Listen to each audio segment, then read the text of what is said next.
अच्छा फवाद साहब, भारत ने भी सफारती टीमें तश्कील दी, जिसके बाद शहबाज शरीफ साहब ने भी बिलावल भुट्टो साहब को जिम्मेदारी दे दी और अब हुकूमत और इत्तेहादियों के रहनुमा इसमें शामिल हैं। बेहतर नहीं था कि अपोजिशन में से भी किसी को शामिल करते ताकि एक स्ट्रॉन्ग मैसेज एटलीस्ट पहुंचता तो जरूर दुनिया तक। ये तो चूंकि कितने कमजोर दिल के लोग हैं, इनसे ये उम्मीद करना कि कोई अपोजिशन को उसका ड्यू देंगे। और पाकिस्तान में जाहिर है कि जिससे आप इतनी बुरी तरह शिकस्त खा चुके हो तो एक मॉरली भी जो है वो आप उससे डरते ही हैं। सो इमरान खान से, पीटीआई से तो एक खौफ का रिश्ता है। सो इसलिए उन्होंने उनको तो जाहिर है नहीं जो है वो करना था, ना ही किया। उसके लिए तो एक बड़ा दिल चाहिए ना, एक बड़ा दिमाग भी चाहिए, जो दोनों यहाँ पे जाहिर है कि अवेलेबल नहीं है। सो इस वक्त तो गुजारा ही कर रहे हैं। ये भी चले सही है, बिलावल भुट्टो को उनकी हलीफ पार्टी है हुकूमत की, इसमें कम अज कम इन्होंने उनको भिजवा दिया। मैं तो कह रहा था कि जो पहलगाम का वाकया हुआ उसके ही फौरन बाद हमें ये टीमें भिजवानी चाहिए थी। अब सिर्फ ये है कि मुझे उम्मीद है कि ये सिर्फ कोई छुट्टी मनाने के लिए एमएनए उन सबको शामिल नहीं कर देंगे, बल्कि इन टीमों में कॉम्पिटेंट लोगों को शामिल किया जाएगा। हमारे अब्दुल बासित साहब हो गए, मुशाहिद हुसैन सैयद साहब हो गए, हमारे मंसूर साहब हो गए, और लोग अहमद नवाज सुकेरा साहब हो गए, जो कॉम्पिटेंट लोग हैं, जिनकी एक समझ है जिनको चीजों की, उन लोगों को जो है वो शामिल किया जाए। और वो फिर मेरी नजर में इस वक्त इस्लामी मुल्कों को बहुत इम्पोर्टेंट है ये ब्रीफ करना कि असल फिलोसफी नरेंद्र मोदी की क्या है, हिंदू महासभा है क्या, आरएसएस जो थी वो थी क्या। जो इमरान खान ने, अगर आपको याद हो तो, बहुत तफसील से यूनाइटेड नेशंस में रखा था मामला।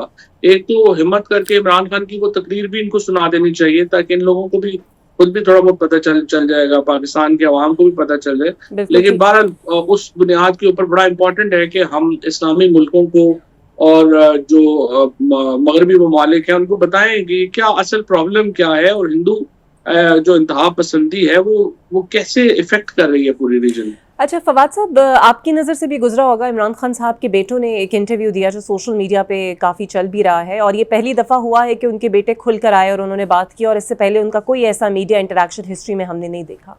अब एक तासुर ये दिया जा रहा है कि शायद ये वो आखिरी पीटीआई का तुर्क का पत्ता था जिसे इस्तेमाल किया गया, बट इसकी टाइमिंग आपकी नज़र में करेक्ट थी?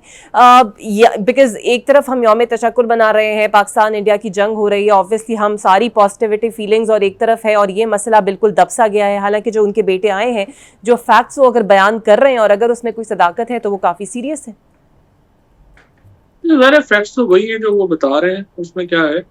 लेकिन ये मुझे जो बताया गया, ये इंटरव्यू 3 हफ्ते पहले रिकॉर्ड हुआ था, और फिर जाहिर है जो चलाने वाले हैं उन्होंने तो अपनी टाइमिंग के मुताबिक जो है वो चलाया।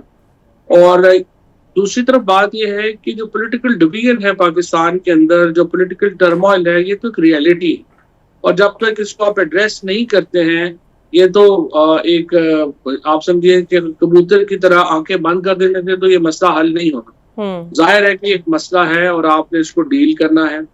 इमरान खान की जो साबिका अहलिया हैं, जमाइमा गोल्डस्मिथ, जाहिर है कि उनका बड़ा इन्फ्लुएंस है मगरब में। उनकी फैमिली जो है is considered to be the closest family to the royals of जो यूनाइटेड किंगडम के, और किंग चार्ल्स जो हैं is like their family member. तो आप देखते हैं इसी तरह से जो प्रेसिडेंट ट्रम्प की जो बेटी है इवानिका, और उनके जो हस्बैंड हैं वो भी उनके बड़े करीब हैं। तो देखते हैं कि आप ये, मेरा ख्याल में ये इम्पोर्टेंट एक उनकी कोशिश है। और प्रेसिडेंट ट्रम्प ने तो जो इन्फ्लुएंस है अमेरिका का वो तो बता ही दिया अब आपको, कि उनकी एक ट्वीट जो है वो हिंदुस्तान जैसे मुल्क को रोकने के लिए काफी थी। तो आई थिंक उन्होंने अपनी जो इन्फ्लुएंस है उसको तो दिखाई दिया।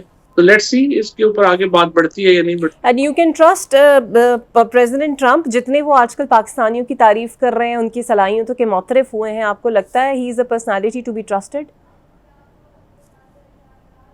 ट्रस्ट से मतलब मुझे समझ नहीं आई आपकी ट्रस्ट से क्या? पाकिस्तान के लिए वाकई वो कोई पॉजिटिविटी का रोल निभा सकते हैं, तजारत की भी बात कर रहे हैं, उनकी सलाहियतों के भी मोतरफ हुए हैं, आपको लगता है वाकई भारत को एक लगाम डाल सकते हैं सर ट्रम्प?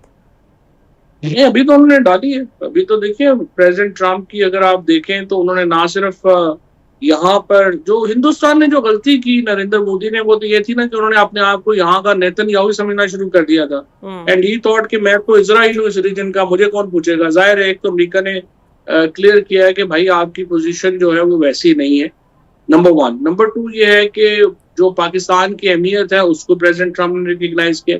तीसरा, देखिए वो कंसिस्टेंट है वॉर के खिलाफ, चाहे वो यमन में हुथीज का इशू हो, चाहे वो यूक्रेन और रशिया की वॉर का मामला हो, हत्ता कि ईरान के साथ भी वो अपने मामला जो है उनको हल करना चाहते हैं। सो उनकी जो पॉलिसी है कंसिस्टेंटली एंटी वॉर है। गजा में आप देखिए, जब उनकी बात नहीं मानी सीज फायर की, तो ये बड़ा एक रिब्यूक है ना इजराइल को कि वो मिडिल ईस्ट के दौरे पे गए और इजराइल नहीं गए। तो बेंजामिन नेतन्याहू की जो गवर्नमेंट है उसको तो बड़ी हीट पहुंची है ट्रम्प के इस फैसले से। बिल्कुल। सो मेरी नजर में प्रेसिडेंट ट्रम्प ने काफी अपने आप को जो बातें वो करते थे उसके मुताबिक जाहिर किया है। एंड यूजुअली उनके दिल में और जुबान में कोई फर्क होता नहीं। बिल्कुल। तो जो उन्होंने पाकिस्तानियों के बारे में ख्यालात का इजहार किया है, चलें, अल्लाह करे ये बहुत सच्ची ही हो। निस्बत बात। बिल्कुल सही।